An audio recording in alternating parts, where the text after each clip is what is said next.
Okay, we're going to do a little brief introduction to ArcGIS Desktop here. And, oops, sorry about that.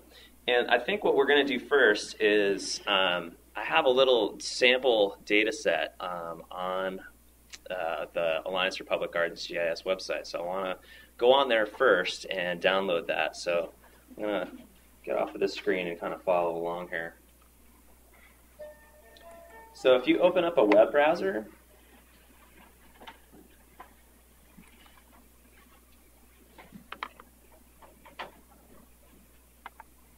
you can go in the address bar, type in www.apgg.org.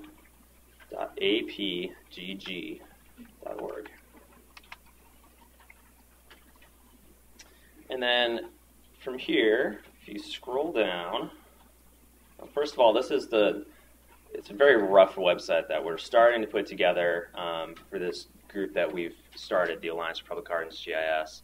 And it's basically, the Alliance for Public Gardens GIS is just really a group of people who are using GIS at gardens. We have a group for communicating, so you can ask questions of the group and try to get responses. But we also have a lot of different resources for using GIS at gardens on here. We have a news section where you like to post things about what we're up to. There's a thing here that talks about our workshop today. We also have information about the data model itself is on here, and then this grant program that Esri has for APGA members that we'll talk a little bit about later. So there's a few different resources on here, and there's also this new GIS training for museum professionals section here at the bottom that I'll talk a little bit more about later too, that we're going to start to put resources on there like today's workshop so that you guys can reference that stuff. So once you get onto the website here, under where it says ArcGIS Public Gardens Data Model, there's a download section. Just click on that. And then if you scroll down towards the bottom here, you'll find a section that says GIS for Public Gardens Getting Started. This is all the stuff that we're going to use for today's workshop. And then from here, I want you to click on Download for this Missouri Botanic Garden.mpk file. And what this is it's some sample data for the Missouri Botanic Garden that we'll take a look at and kind of use as a way to get to know how ArcGIS works. So when you click on this, it'll probably ask you if you want to open it or save it. Let's save it. And then on the left-hand side here, under Computer, you should see a link to the T drive, which is called thaw space 0, I guess. You click on that. Mine's empty. Your guys' is maybe empty as well. You can just go ahead and save that right in here. Is everybody doing okay on that so far? What's the file that they're supposed to be downloading? Lesson 3? No, it's Missouri Botanic Garden.mpk. It's up one from lesson 3. And then once your download's complete, if you get the option here, you can hit Open Folder, or if you're perhaps using a different browser, you can just close out of the web browser and navigate to that T drive.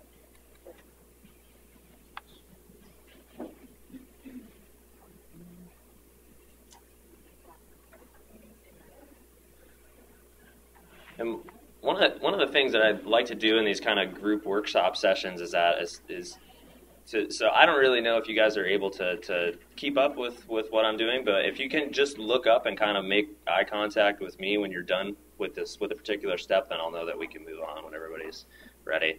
And you don't have to give me the death stare, then I'll start to get self-conscious. But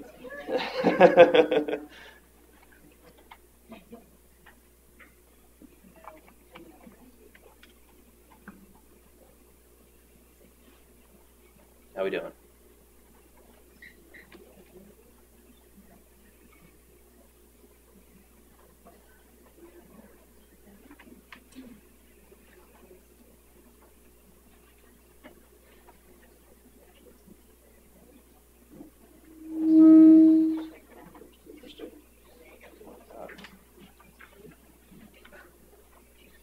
All right, is everybody good on that? Okay, so now we want to open up that folder where we just saved it. You can get there by going to the Start menu, Computer, and then double click on the T drive there. And then what we want to do is just double click on this Missouri Botanic Garden file. And if things go according to plan, it should open up ArcGIS, Arcmap for us, and it will load this data in for us. So just a little bit about how ArcGIS Desktop works is there's, I think, 4 primary programs that are part of ArcGIS. One of them is called Arcmap, and that's the one that you're going to use most often. That's kind of the software package that you can visualize your data, create maps from it, ask questions of your data. And then there's another one that's called ArcCatalog. And ArcCatalog is the program that's used for kind of managing your data, for organizing it, creating new data, things like that. Anything management related you would use ArcCatalog for. And then there's a program called Arcscene, which is for looking at data in 3D. So if you have data that we call has height values in it, so it has an X and a Y, which is kind of like, it's where it is on the face of the Earth. If it also has a Z value or a height, you can look at data in this Arcscene and be able to spin it around and look at it in 3D. It's pretty neat. And then there's also a program called ArcGlobe, which is similar to Google Earth in a lot of ways, is that it gives you an actual globe and you can look at data in that respect and kind of move around the surface as you would a regular globe. So we're gonna spend most of our time focusing on Arcmap today. Go ahead, do you have a question? The 4 areas, can you have the screens up and opening them up time to be able to resource access them? Are you talking about the different programs? And yeah, you could. Generally, ArcCatalog and Arcmap you don't want to have open at the same time usually because they're trying to access the same data and that causes problems sometimes. But I believe that you can have the Arcscene and ArcGlobe going at the same time as Arcmap. Yeah. A lot of the GIS programs tend to be fairly intensive for your computer, so generally don't want too many of them going unless you're on a pretty powerful computer. Okay, so let's carry on here. So we've opened up Arcmap here, and we've got some data from the Missouri Botanic Garden in here. If you have any toolbars that are floating around kind of loosely like this one here, you can go ahead and close those and get them out of the way just by hitting the X in the upper right-hand corner. So I think what I want to point out first here is the general layout of Arcmap here. So on the left we have this little table of contents pane, and in this area is generally where we list what we call layers, and this is different types of geographic information. And for the Missouri Botanic Garden we have 4 different layers here. We have one that's called the reference grid, and you can turn it on and off by hitting this checkbox here, and if I turn it off you'll see that the grid that goes over the top of the garden goes away, and now we can see a little bit better. We have one for section that's basically different sections that Missouri has delineated in their garden, and these might be different thematic areas, different collections of plants, things like that. And those are some black lines that are kind of thin. You can click those and turn them off, and you'll be able to see where those are. Then there's one for structures, which are basically buildings, and those are in brown, and you can turn those on and off, and you may see a few things pop up and go away. And then the final one at the bottom here is this base map, and it has all kinds of information about the garden. This is essentially what I was talking about when we're going to be creating a base map today, is it's kind of everything that's on the surface of the ground. So there's lots of different stuff in this base map. There's water features, there's grass areas, there's planting beds, sidewalks, buildings, all kinds of different stuff. So that's basically what a layer is. If you hit the plus button next to any of these layers, it'll generally bring up the what we call the symbology, or the way that things are represented on the map itself. So you've got the different colors and what they represent. And this can also be thought of as a legend, essentially, as it's telling you what is on the map. So you can expand all these things and see the different symbology used for them. If you double-click on one of these layers, or right-click and hit Properties, it brings up all kinds of different properties for this particular layer. You see it's got a name. We've got a little bit of a description written in there, and then it's got a credit for who worked on this particular data. There's a tab for the source that basically tells you where on your computer this data is coming from. It tells you the coordinate system or projection that the data is in. And projections are a really big part of GIS in that they basically define the way that we represent the curved surface of the Earth in a flat way. So it's a really tricky thing is that we're trying to look at data from a curved surface because the Earth is round, in case you hadn't heard. And basically, to be able to flatten that out, you're going to have some kind of distortion no matter which way you do it. So there's lots of different ways to do it. Some preserve areas so that you can measure areas correctly. Some preserve distances so you can measure distances correctly. And I could go on for a whole day about projections, but basically all you need to know is, for your particular area, there's going to be one that most people use. And generally the state plane projection is one that's the most common. And depending on where you live, there's always one for different states, and then generally states are broken up into different areas. So for this particular one, this is the eastern part of Missouri. And that's all we really need to know about that. Let's see, there's information here. On the selection tab, you can change how features get selected on the map. It's not that important. The display tab has some interesting things. You can basically make layers transparent. So if you want to be able to see through them, to see what's underneath them, you can do that. The all-important symbology tab here, you can change the way that the features are represented on the map. So we have different colors for different things. You can categorize things differently. So for this particular one, we're looking at the type of feature on the map, but you wanted to look at the size of a feature. So you could do that too if you have that data in there. And you can change the way that the colors are. If you ever want to change any of these symbols, you can just double click on them and it brings up a thing for you to change the colors. The Fields tab, it shows you a list of all the different fields that are stored with this data. So this is basically the fields that are in the database part of it, and we'll go into that a little bit in a minute. There's a definition query if you want to be able to only show some things that are on the map. So you only want to show all of your trees from your layer of plants. You could do that. Then there's a tab for labeling if you want to label the different features. Say each one of the polygons on this map has a name. Maybe you have a name for all the water bodies. The lake has a name. You have names for different pathways. You can change the labels of those here. That's as far as we'll go with that, so you can just hit OK or cancel on that. And then each one of these layers has the database part of it that goes behind it. So if you right-click on one of these layers, let's go to the base map one, and then 3 things down, hit Open Attribute Table. It brings up the kind of familiar database or spreadsheet kind of view of the data that is behind the image that we're seeing here. So generally, you'll find that every feature on your map gets an ID, a unique number that basically identifies it. So that's this ID or object ID is like that. And then there's a thing that says what type of data this particular feature is. As you scroll down, you'll see there's all the pavement ones, and then you'll get to different planting areas and things like that. And then this particular one has a name field, which looks like it's mostly empty. If you ever see the value null in a field, that means it's just empty. There's no data in there. And then there's a description of these different features. And then there's some statistics about it, basically the length of these features and the areas of these features. And now if you click on a feature in the map, if you go ahead and close this table or move it out of the way,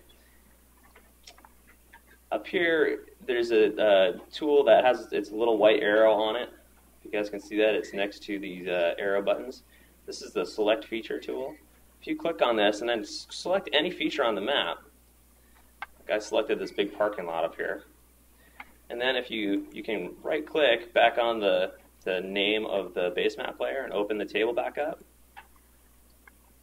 And then at the bottom you can hit the Show Selected Records button. Sorry if I'm going too fast here. You'll see that there's a particular row, basically, in this table that pertains to that feature on the map. And that's basically all I wanted to show you with that. And you can also find out information about things by using some of the tools. So a general layout of the program is that things are laid out with toolbars. So if you want to accomplish a particular task, there may be a particular toolbar that goes along with it. And to access those toolbars, you could either right-click on a blank area at the top, and it lists all the different kinds of toolbars you can turn on. Or you can also do, I think, customize menu, toolbars, and there's that same list of toolbars. And we'll use a bunch of different toolbars today in our exercises. So what I wanted to show you here is actually you can take this tool with an eye, the blue circle around it. This is the identify tool, and this is really useful for finding out what's basically on this map. So if you want to click anywhere on this map, the identify tool brings up information about it, and it's basically showing you all the information that's stored in the database or that one row in the table for this item. So you can see a little bit of information about it. Unfortunately, this particular data set doesn't have a lot of information in it, but it's interesting nonetheless, I think. You can also search for features if you want to be able to maybe select all the features in your map that are of a particular type. So we could do, from the selection menu, you can do select by attributes. And then it asks you what layer you want to work with. And we're going to work on the base map layer. So you just scroll, and you can see that these layers are the same ones that we have in our table of contents here. And then these different queries are basically your search strings are you have to construct them from these little tools here. So we want to find all the basically let's find all the pavement in this particular map and select it. So we take base map type and double click on it. You'll see at the bottom here it's basically going to create a little search string for us, and we want to find all the things that base map type is equal to, and then you can hit this get unique values, and it'll show you all the different types of features that we have here. So I want to find a base map type equals pavement. And pavement is represented by the number 2 in the database. Is everybody following along with this? Okay. If you hit OK, it goes through, and now it's selected all of the different pavement feature types from the entire map. So there's lots of different things you can do with that. And then you can actually, if you wanted to open up the table, you can see that it's now selected all the different records that in the table as well. Let's see. Another important thing about Arcmap is that we have, in this view pane here, right now we're in what's called data view, is that we're just looking at the data. But if you want to switch, you can, from the view menu, you can switch to layout view, and this is how you would actually create a map. So in layout view, it actually gives you a piece of paper size thing, which you can change to whatever print size you want it to be. And then you can position your data on the map so that everything fits properly on it. So maybe I'll hit this blue button here is full extent, and it will basically zoom out to all the data. And then you could do things like add a legend to this to say, what the different types of features are on the map, scale bars so that you know what scale it is, and things like that. And we'll do all that in the exercise later today. And you'll see here when I switch to layout view that a toolbar popped up that has controls for being able to zoom in and out of this map and do some other things to it. Are there any questions so far? All right, let's see. I think I had, make sure I cover everything here. Yeah, I think that's pretty good. There are a couple other things here I think we should look at. One of the things you can do in both Arcmap and ArcCatalog is to be able to process your data, and they've given you a bunch of different tools to do that. If you look up at the top toolbar here, you should see one that's got kind of a blue window and a little red toolbox on it. And if you click on that, eventually it will bring up another window that'll have a set of tools in it that have predefined tasks for being able to manipulate your data. So maybe you want to change some information in some rows of the table. You could do that with some tools. Here's the toolbox. So you can see there's all these different types of tools on here. The ones that I end up using most often are data management tools, and they have all kinds of different things for working with your tools, for being able to, or with your data, for being able to convert it to a different format, for being able to change values, being able to perform analysis. There's all these analyses tools. So maybe you want to do some kind of overlay. They have a lot of different tools for that. And I usually like to take this toolbox area, and if you pull it over to the side here, you'll see these little arrows come up. If you hit the one right over here, it'll dock this into the side here, so that you have it as a tab, and you can just mouse over it anytime, and then you can just bring up your tools. Similarly, you can access some Arc catalog information here, and this is basically the data management program that we're going to be using to work with our data. And we'll be using that in a little bit to actually work with the data model as we download it. Oh, so if you have the window, let's see if I can undock it, and I'll do it again here. Let's see. Okay. Okay, so it's undocked. If you click on the top where it says Arc Toolbox, the blue bar, and you'll see these arrows come up, just drag your mouse over the arrow on the right side of the screen, and then it should go over to the side. And to make it disappear, hit the pin button in the upper right hand. And then you can just roll over it and it'll come back out. Is everybody able to do that? No. Or was that no? Right here. Oh.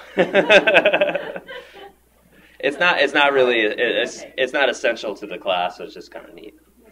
Yeah.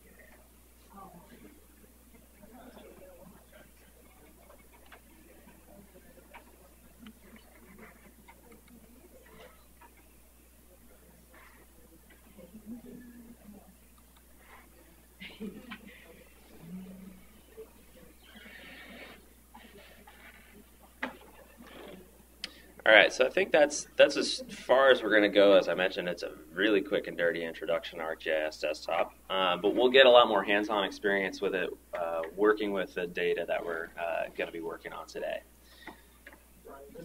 Sure.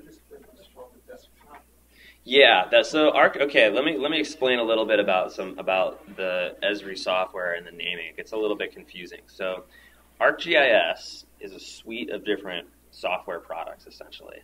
And it's kind of the umbrella term for all of the software that they develop for the most part. Is that fair, Angie? And then part of ArcGIS Desktop is the software that there's also ArcGIS Server. ArcGIS Desktop is the software that you and I would use most often to be able to view our data, ask questions of it, make maps, things like that. And ArcGIS Desktop has several different components to it that I mentioned. One is Arcmap, which is the program we were just using, which is kind of the visualization, map making, analysis program. And then there's ArcCatalog, which is the data management program, which you use to be able to organize your data and things like that. And then there's the two 3D kind of ones, which is Arcscene for doing 3D stuff, and then ArcGlobe, which is similar to Google Earth. Does that make sense? Okay. The naming sometimes gets a little bit confusing. People sometimes tend to use some of the terminology interchangeably. So, yeah, it takes a little bit to get used to. Okay, so next thing I want to do